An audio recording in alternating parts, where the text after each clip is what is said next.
মালিজিউন। এবার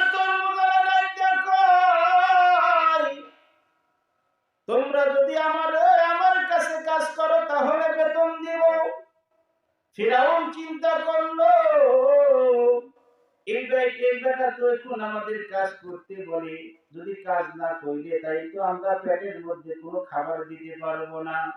ফিরাউন এবার চিন্তা করলো, ঠিক আছে আমরা কাজ করব। এবার যখন তরমুজরা তাকে কিছু তরমুজ দিয়ে দিলেন, এই তরমুজ গুলো নিয়ে বাজারের মধ্যে বিক্রি করবা। যদি অল্পতেই তোমরা লাভবান হও তাহলে তোমাদের আরো বেশি বেতন বাড়াইয়া দিব।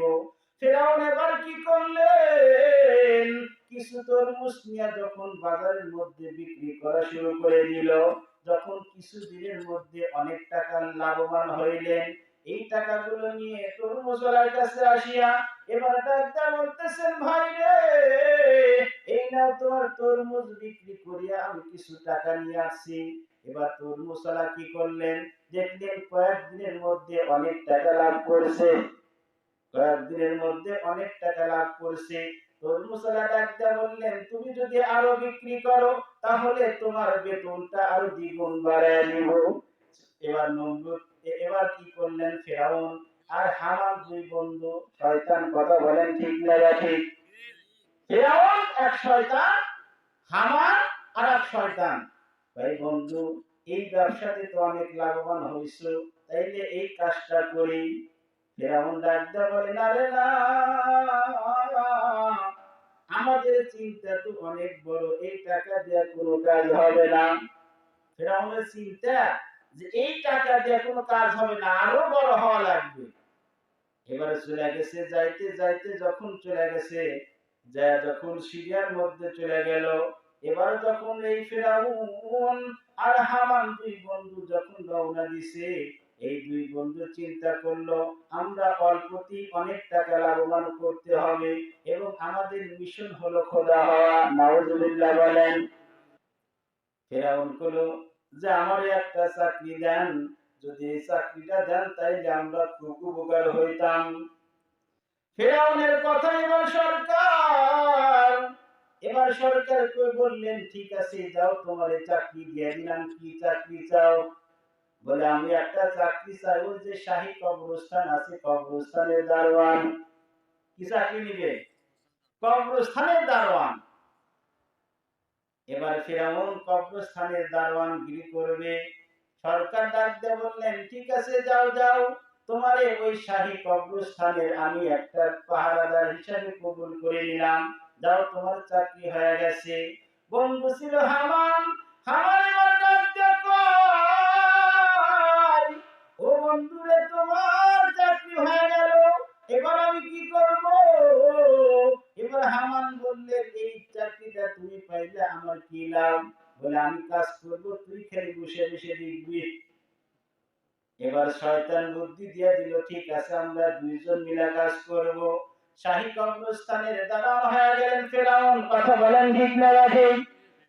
শাহী কবরস্থানের যখন দারোয়ান হয়ে গেল, এবার যখন ফেরাউন চিন্তা করলো, দুনিয়া থেকে যত লাশ আসবে প্রত্যেক লাশের বিনিময়ে একটা করে স্বর্ণের টাকা লাগবে। ফেরাউনের বুদ্ধি কি, যে যত মাইয়াত আসবে একটা স্বর্ণের টাকা না দিলে আমরা লাশ দাফন করতে দেব না। এটা হলো ফেরাউনের একটা চক্রান্ত।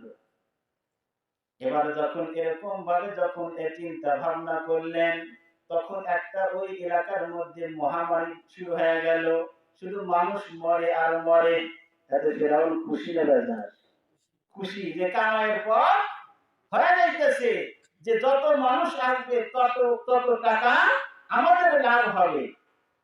একটা ভাইরাস শুরু হয়ে গেছে, শুধু মানুষ মরতেছে আর মরতেছে। ফেরাউন চিন্তা করলো, এই চিন্তা ভাবনা করলো যে আমাদের এই মিশনে অনেক টাকা লাভ করতে হবে। ফেরাউন এবার চিন্তা করলেন, হামানও আছে, দুই বন্ধু পরামর্শ করিয়া বলতেছে, যারা ধনী মানুষ তাদের থেকে আমরা বেশি টাকা নেব, আর যারা গরিব মানুষ তাদের কাছ থেকে টাকা নেব না। একটা ভালো বুদ্ধি এখানেও শয়তানে আছে, এই জন্য এই কাজটা করবে। ফেরাউন এবার কি করলো?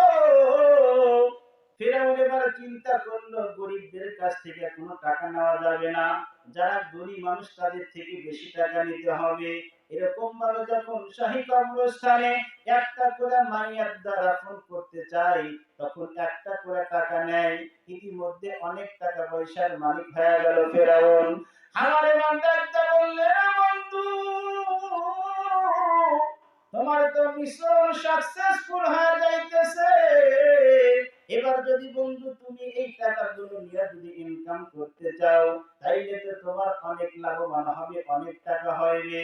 এবার ফেরাউন কি করলেন? অনেক টাকা কিছুদিনের মধ্যেই জোগাড় করলেন, সরকারের কাছে চলে গেল। সরকারকে ডাকতে বলে, ও সরকার জি, এই দেখেন কয়েকদিনের মধ্যে আমি অনেক টাকা লাভবান করেছি। সরকারের কাছে কিছু টাকা জমা দিলেন। জমা দিয়ে ডাকতে বলেন, সরকার জি, এই যে শাহী কবরস্থানের একটা পাহারাদার হিসাবে আমাকে দিয়েছিলেন, এই টাকাগুলো আপনি নেন। সরকার দেখলো তো বুদ্ধিমান, কয়েকদিনের মধ্যে অনেক টাকা লাভবান হয়েছে। ফেরাউনের কথাতে সরকার দেখলো যে না না, এই চাকরিতে একে রাখা যাবে না, একটু বাড়ায় দিতে হবে, উচ্চ পদ বাড়ায় দিতে হবে। এবার ফেরাউন চিন্তা করলো, যায় সরকার আমাকে পাহারাদার দিয়েছিল, এবার সরকারই বলতেছে যে তোমাকে আর পাহারাদার রাখা যাবে না, তোমাকে অন্য একটা পদ দিতে হবে। নাউজুবিল্লাহ বলেন। শয়তানের চালাকি, সে কি হবে? খোদা হবে, কথা বলে না। এবার ফেরাউন যখন সরকারের কাছে অনেক টাকাগুলো জমা দেয়, তখন সরকার কি করলো? পাহারাদার আর পাহারাদার রাখবে না। ফেরাউনকে ডাক দিয়ে বলতেছে, তোমাকে পাহারাদার রাখবো না, তোমাকে আমি এই দেশের মেয়র বানায় দিলাম। কি বানায় দিলেন? আওয়াজ দিয়ে বলেন, কি বানায় দিলেন? মেয়র বানায় দিলেন। এবার মেয়র যখন হয়ে গেল, পদ ছোট না বড়? বড় পদ। এবার যত চাকরির প্রয়োজন ফেরাউনের কাছ থেকে সাইন নেয়। ফেরাউন চিন্তা করলো, বন্ধু দেখো আমার পারমিশন, আমার যে একটা প্রমোশন পাইলাম, দেখো আমি মেয়রের চাকরি করি, আমার সাইন ছাড়া কোনো চাকরি হবে না। এবার ফেরাউন কি করলো? সরকারকে বুঝাইয়া দিলেন, সরকার জি, আপনি যদি এই দেশের একজন বড় ধরনের কোনো একজন নেতা হইতে চান, তাহলে গরিবদেরকে সহযোগিতা করতে হবে। বলে কেমনে? বলে ওদেরকে বেতন ভাতা একদম বেশি বেশি দিয়ে দাও। তার চালাকি, কথা কয় না। ফেরাউনের চালাকি যে ওদেরকে বেশি কি করতে হবে? ভাতা বেশি দিলে তাহলে আপনার দিকে অগ্রসর হবে। এবার ফেরাউন চিন্তা করলো যে এইটা যদি মিশন সাকসেস হয়, তাহলে আমরা আরো পদ পাবো। কিছুদিনের মধ্যে এবার ওই দেশের সরকার মারা গেল।